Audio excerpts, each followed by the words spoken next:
Hello, my name is Natalie Felix, and today I'm going to be showing you how to make a Neuron model with household or garden items.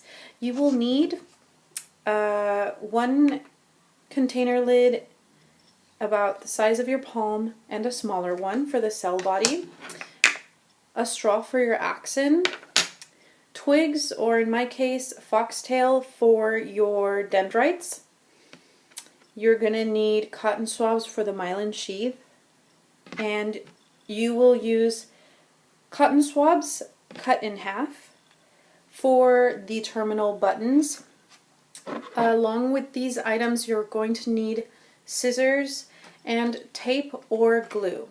So first step is taking your large container lid and your twigs, and on one side you will be taking your tape and just taping those all around your container lid. You can now take your smaller cap, which is going to be the nucleus, and we're going to tape that onto the center of your large container lid. In this next step, you're going to take your straw and your cotton balls, and you're going to gently push them through the straw.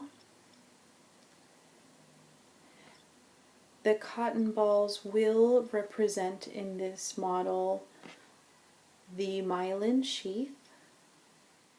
The next step is for you to connect your axon with your myelin sheath to the cell body or the container.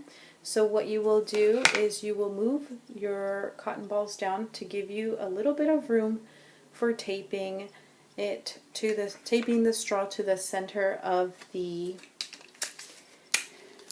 container lid. There you have it.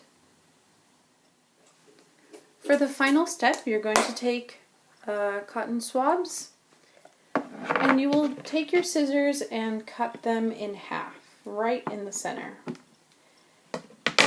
After this, you're going to compile all of your halves into one little bunch.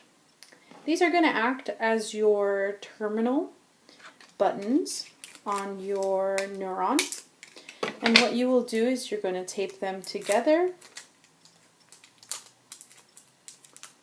and they will sort of look a little bit like this. And from here, we're just going to tape them to the end of your straw. And there you have it.